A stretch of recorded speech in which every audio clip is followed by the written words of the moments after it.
Christina, and it will be my pleasure to introduce you to our trainer and our animals. And once again, ladies and gentlemen, this is 9-year-old Diego and his trainer, Andy.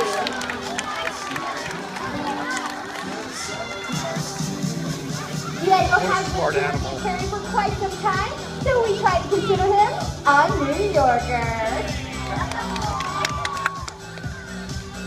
But in the wild, felines are found all along the west coast, as far north as Alaska and as far south as Mexico. Felines are extremely social animals and gather in large groups called rookeries. And rookeries, they can be pretty noisy places.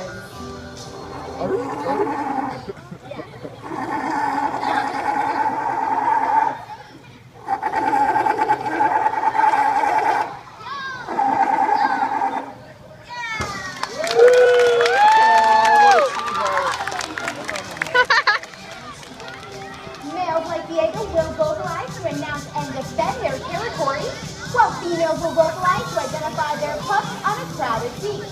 The mother will vocalize and the pup will return the call. Another way felines identify each other is through a breath exchange, and this looks a lot like a feline kiss. Oh my God.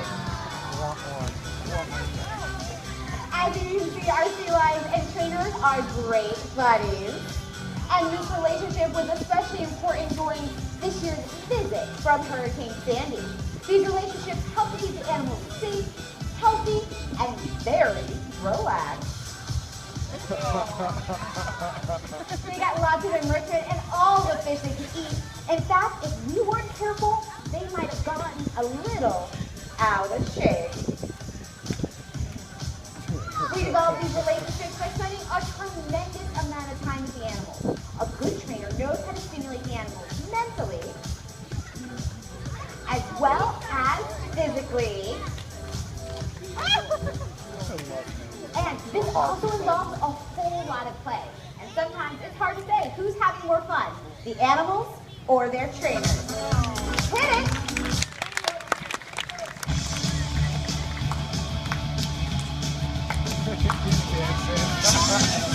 How do you train it?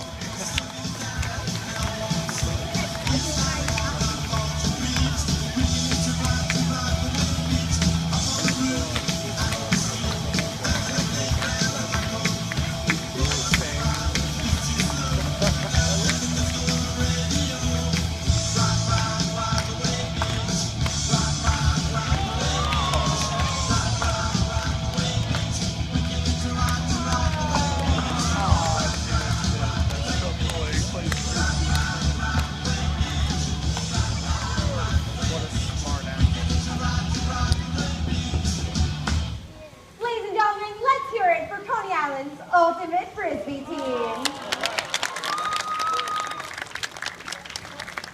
That part gets me every time. Well, I agree. Well, felines are members of a larger group of animals called the pinnipeds. This includes walruses, true seals, and eared seals. Now, I know everybody here knows what a walrus looks like, right? Oh, But it can be kind of tricky to tell the difference between a true seal and an eared seal, so let us give you a few hints. First, take a look at the side of the animal's head. If you see an external ear flap, you're looking at an eared seal just like Diego. True seals do not have these. True seals also have really tiny front flippers, which they use to pull themselves through the water, just like we do when we go swimming. Now they'll use these hind flippers for steering. Whoa! Check those babies out! And those same hind flippers can rotate underneath their bodies, which enables felines to walk on all fours. Now, all these features make felines extremely mobile on land, and that's very helpful for them. Hey! Yeah. What's going on? Andy? Yes! Guys, this is no time for a dance break! Oh, no, I can't answer. That's conga. Really, guys. Okay, you know what? I think this is enough. Let's cut! Thank you!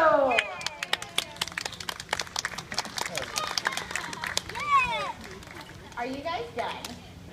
Can we get back to the show now? All right. Okay, good.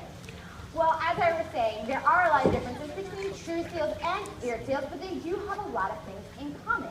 For example, they're both really adept at catching their prey. And they love small schooling fish known as herring. And Diego here definitely loves himself some herring. And Angie, I have to be honest with you. I think Diego has been eyeballing your pouch this entire show.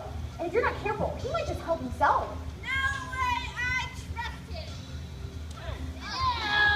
Oh, you trust him? All right. Well, why don't we put this to the test? Now, Angie trusts Diego so much that she can place a fish in his mouth and he won't eat it. No one is impressed by this? Woo! All right. So thank you for your sympathy, those of you in the audience. There you go, buddy, helping me out there. You're welcome. And you know what? That's fine. We don't need it. But we just like you to see you try this at home with your dog and a steak. Good luck. All right, Angie, let's turn this up a notch. Now, Angie even knows she can turn her back on him. And when she turns back around, that same fish will be right there in Diego's mouth. That's what I call trust.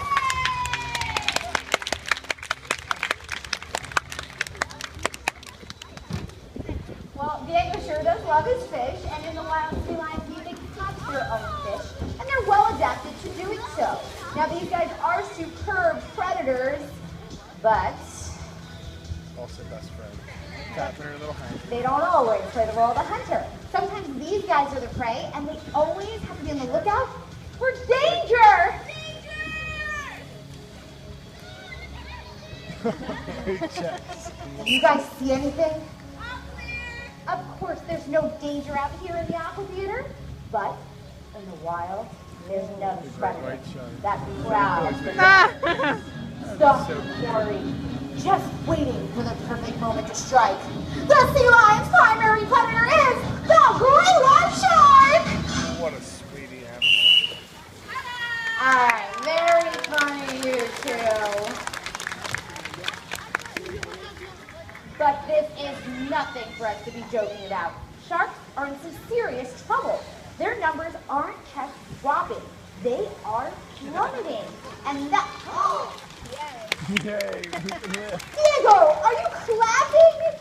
Okay. I can see how this might sound good from a sea lion's point of view. But in the long run, this really wouldn't be good for any of us. And really, his behavior is completely inappropriate.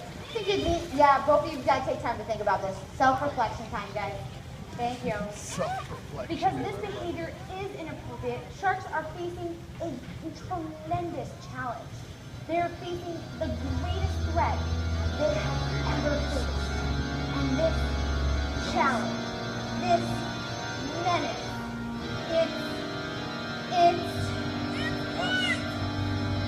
well, it's soup. I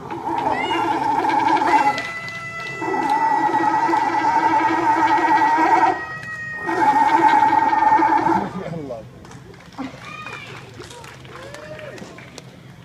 Yes, soup. And I know you two are being sarcastic. Soup sounds ridiculous. And yes, it sounds ridiculous. But as many as 70 million of these magnificent animals are killed every year just for their fins to make an expensive soup.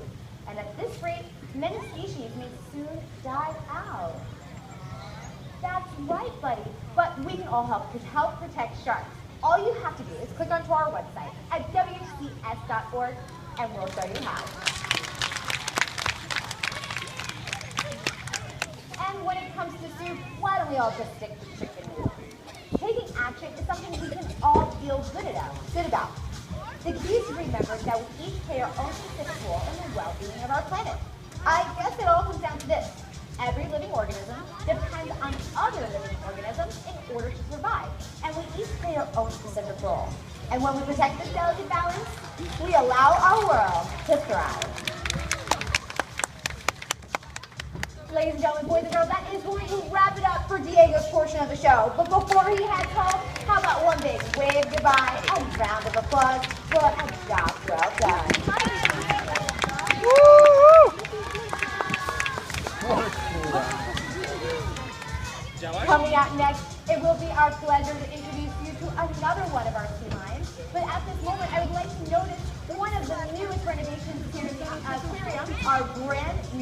Aqua Theater.